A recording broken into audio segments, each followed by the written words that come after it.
Donc du coup, une fois que c'est fait, donc là je vais me remonter le vilebrequin, etc. Je l'ai centré aussi tant qu'à faire. Donc pareil, je vous ai pas remontré comment centrer, mais bon. Centrer en fait, qu'est-ce que c'est? Donc voilà, en fait, si vous voulez, votre vélo, une fois que c'est centré, en fait, il va tourner super bien comme là. Vous voyez, bon là je le retiens, mais il tourne comme il veut en fait. Ça fait que le vilebrequin, bon là il est retenu aussi par le joint. Mais en dehors de ça, le vilebrequin il peut aller quand il veut où il veut. Vous voyez, j'ai un peu poussé, il fait sa vie quoi. Donc là, c'est à dire qu'il est bien centré. Comment faire ça? En fait, vous prenez un jeu de cale ou un truc pour donner des idées. Bon, là, c'est pas du précis, mais c'est juste une sorte de se dire il y a le même écart à droite qu'à gauche. Donc, vous venez avec des cales, tac. Donc là, en l'occurrence, bon, moi je l'ai fait. Là, les cales, ça frotte un peu à droite et ça frotte un peu à gauche. Donc, les deux passent pareil. Ensuite, bon, plus que ça, là, j'ai déjà mis 40 cales, mais voilà quoi. Donc, bref, une fois que c'est fait, c'est bon. Donc, voilà, plusieurs choses à vérifier, c'est ça. Donc première chose, que vous ayez le même écart à droite qu'à gauche, plus ou moins, c'est pour centrer votre vélo. Pas que votre vélo il frotte contre la partie gauche et qu'à droite il n'y a rien. Donc voilà, au moins c'est bien centré, c'est le plus important. Ça c'est une chose. Deuxième chose, vérifiez qu'il n'y a pas de jeu. Donc là vous voyez, vous venez, vous levez votre vélo. En fait vous venez à droite à gauche et vous le levez. Vous venez faire un effort comme ça. Vous venez pousser un effort comme ça. Pousser, bon ensuite droite à gauche c'est pareil. Faire un effort comme ça et faire un effort de tirer, pousser. Donc là vous avez 0 jeu. Moi j'en ai aucun. Moi j'ai un mec qui bouge mais forcément c'est pour vous montrer que je fais un effort. Et là pareil, là j'ai pas de jeu non plus. Donc j'ai pas de jeu de haut en bas, pas de jeu de droite à gauche non plus.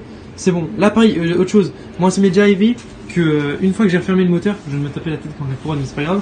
Une fois que j'ai refermé le moteur, j'avais du jeu en fait. Ça donnait l'impression que j'avais du jeu. Là par exemple, il y en a un tout petit peu mais vraiment microscopique. Mais en fait parce qu'en fait le vilebrequin est encore froid et les roulements sont encore chauds. Donc il y a toujours un petit écart. Excuse-moi. Il y a toujours un petit écart de température. Même sur des pièces neuves, je sais que j'ai monté ça, ça me l'a justement le plus gros, ça me l'a fait sur un vilebrequin neuf. Mais voilà, donc n'ayez pas peur si dès que vous venez de tout refermer, il y a du jeu, c'est normal. Faut juste attendre. Bon en revanche, si jamais 3 jours après, bon peut-être pas 3 jours après, mais si 15-20 minutes après, quand bon plus le temps passe, moins le jeu se fait en fait, plus le moteur se serre et moins il y a de jeu. Donc là vous voyez, moi je l'ai fait tout à l'heure, il y avait un peu de jeu. Là il y en a de moins en moins, je le sens.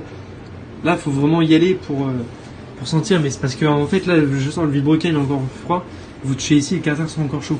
Donc c'est pour ça le temps que la différence, l'écart de température se mette à 0, que le serrage se fasse, ça prend un peu de temps et puis voilà quoi. Excuse-moi, je sais plus parler.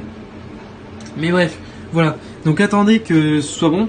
Je vous conseille d'attendre justement. Ouais, vous attendez que ce soit bien froid. Vous attendez d'être sûr qu'il n'y a aucun jeu. Et bon, moi là je sais qu'il n'y en aura pas parce que j'ai déjà vérifié, il est déjà quasiment froid.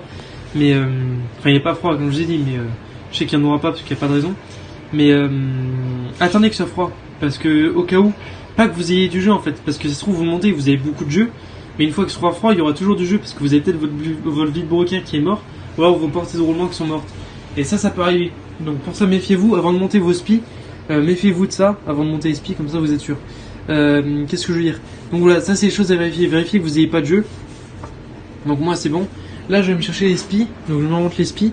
Et puis voilà, bon les spies pareil, je vais pas vous montrer, mais vous les trempez dans l'huile. Ensuite vous les rentrez à la main, c'est rien de bien complexe. Donc ça, pareil, moi j'ai mis les visseries neuves, je trouve que ça fait bien. Et voilà, donc allez je continue ça et puis je vous remontre de la suite. J'ai zappé de préciser aussi, mais ensuite il faudra retirer forcément les joints qui étaient là. Si vous avez le joint papier comme moi. Voilà, donc bref, bon là on voit que le vélo il est bien centré, bien équilibré. Parce qu'il se remet automatiquement dans la place qu'il a envie quoi, avec les masses en dessous. Bref, maintenant je vais me chercher les spies et je remonte ça comme je vous ai dit. C'est bon, je les ai. Donc du coup, spies, en fait pareil, vous allez avoir une question, c'est qu'il y en a deux. Est-ce que c'est deux mêmes, est-ce que c'est deux différents? Eh ben, c'est deux différents. Sur la vie M6, il me semble que c'est deux mêmes, je sais plus, j'ai un doute. Je sais qu'il y a les moteurs, il n'y a pas de problème, et d'autres, il y en a un. Bref, là en l'occurrence, c'est... Ah, peut-être la YAM où il y avait les deux pareils, je sais plus.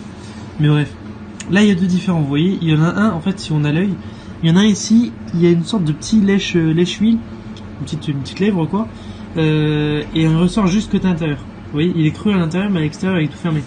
En revanche, celui-là, à l'intérieur, il est creux, et à l'extérieur, il y a aussi une petite gorge avec un ressort à l'intérieur.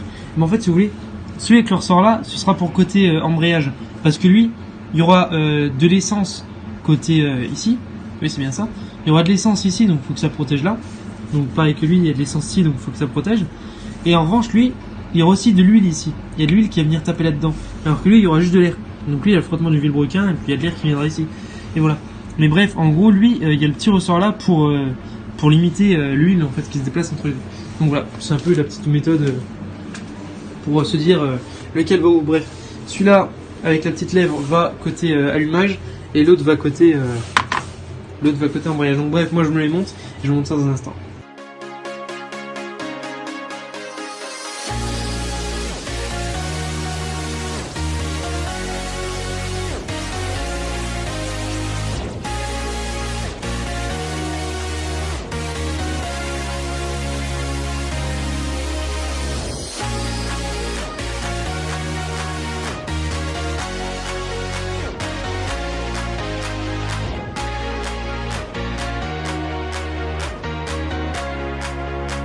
Du coup voilà, j'ai ma petite culasse, je vais me la poser ici, près du moteur.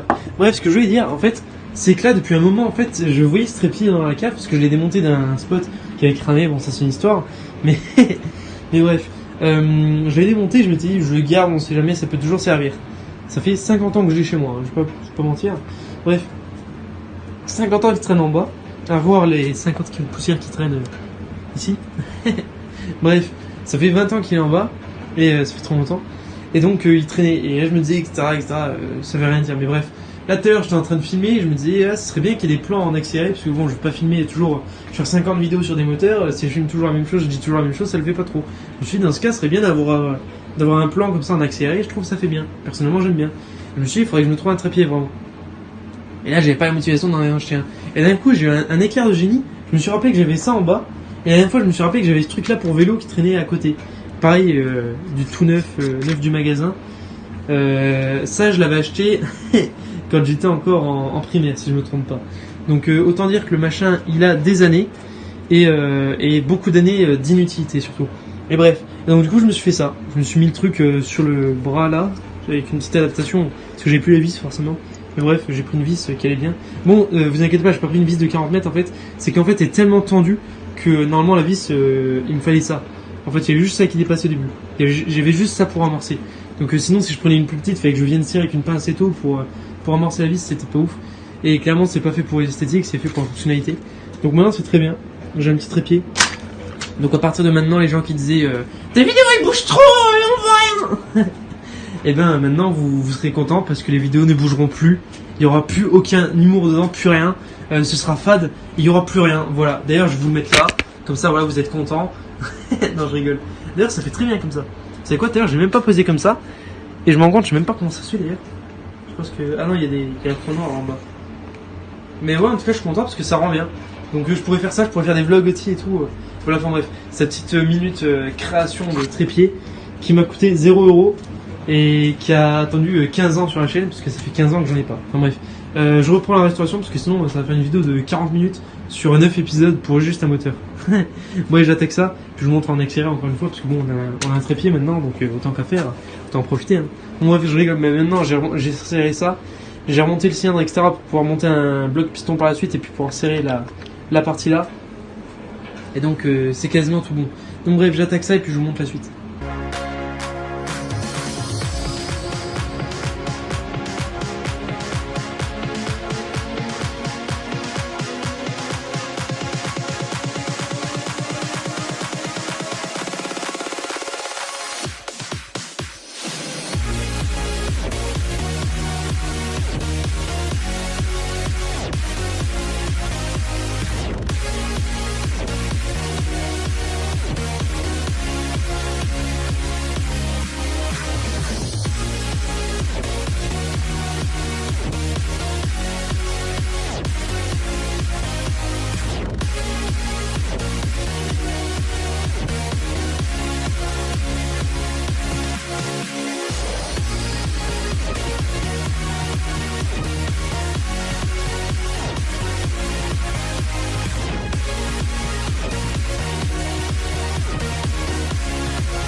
Bon allez hop, niveau du moteur de l'aéro, le moteur d'Euro 2, c'est bon. En fait, seul truc que j'ai là, c'est que je me rends compte que j'ai un peu perdu aussi la clavette. Donc la clavette est un peu portée disparue, à vrai dire. Donc je pense que je dois recommander. Et l'un dans l'autre, là j'ai un écrou, par exemple, je sais pas si on voit bien. Là voilà, j'ai l'écrou là pour l'allumage. Et c'est pas vraiment celui d'origine. On dirait que le truc il a été tourné, retravaillé à la disqueuse. Enfin bref, c'est un truc un peu bizarre. Enfin, c'est pas moi qui ai fait, mais bon, c'est déjà dessus. En plus de ça, si vous voulez, la portée elle est pas vraiment droite. Ah, c'est excellent le. Ah, le trépied, je m'éclate là. Si vous voulez, la portée est pas exactement droite. Je sais pas si on voit bien, mais voilà, en gros, il est comme ça quoi. Vous voyez mon doigt, il est comme ça. Enfin bref, du coup, quand on veut le mettre en fait, tac, et ben on a l'impression de le mettre droit. Quand on a l'impression de le mettre droit, en fait, il est pas droit. Et quand on le met droit, on a l'impression qu'il est pas droit. C'est bizarre, hein, c'est bizarre. Mais voilà, c'est un peu chaud. Donc tant qu'à faire, en fait, si jamais je dois commander, tant qu'à faire, je pense qu'en fait, tant qu'à faire, je vais prendre 3 clavettes, 3 ou 4, parce que c'est le genre de truc. D'ailleurs, je sais que j'en ai chez moi. Je sais que j'en ai recommandé parce que déjà la dernière fois, ça m'est arrivé pour le moteur qui est là-bas. Je sais que ça m'avait fait parce que j'en avais paumé une. On voit pas du tout en fait. Pour le moteur qui est là-bas. En fait, je sais que j'en avais paumé une, mais d'ailleurs c'est bizarre. Voilà. Je sais que j'avais paumé une clavette, mais voilà. Donc du coup, j'en avais repris 2-3 comme ça. Donc je sais que j'en ai pris quelques-unes, mais elles sont paumées parce que j'ai 40 kilotonnes de carton là-bas et je sais pas dans quel est quoi et j'ai pas envie de perdre du temps à chercher parce que pour peu est-ce que je les ai perdus ou quoi. Voilà, je préfère commander parce que c'est quasiment rien, c'est pas cher. Je préfère recommander plutôt que chercher. Ça va généralement plus vite de recommander que de passer une journée à chercher. Donc voilà. Donc du coup l'idée c'est que je vais recommander 3-4, histoire de... Parce que comme ça j'en garde une en rab. Je sais que celle de rab elle sera perdue à jamais parce que je la rangerai quelque part et elle sera perdue dans les confins de l'univers. Mais voilà, au moins j'en aurai une de rab. On sait jamais sur un malentendu, mais bref. Au moins j'en aurai une pour celui-là, une pour celui-là, une pour celui-là. Parce que là celui-là je vois, j'ai pas regardé, mais j'ai pas l'impression... Ah bah vous savez quoi, il y a une clavette dessus. Et bah Active, vous savez quoi, je vais prendre celle-là, qui ne veut absolument pas sortir. Parce que le moteur là je le ferai pas dans la minute, bref je vais me la sortir après. Mais bref, je vais sortir celle-là, finalement en fait je vais peut-être pas en commander. Parce que si jamais celui-là il sort et que malencontreusement je retrouve la clavette que j'ai perdue, et ben c'est tout bon. Bon au pire je recommanderai. Mais bah voilà, du coup je me sors la clavette là, je remonte mon allumage et puis je remonte tout. Donc finalement c'est bon, ça reprend. J'adore les vidéos comme ça. Je regarde même pas ce que j'ai en fait. Mais bon voilà, bon du coup ça reprend la restauration.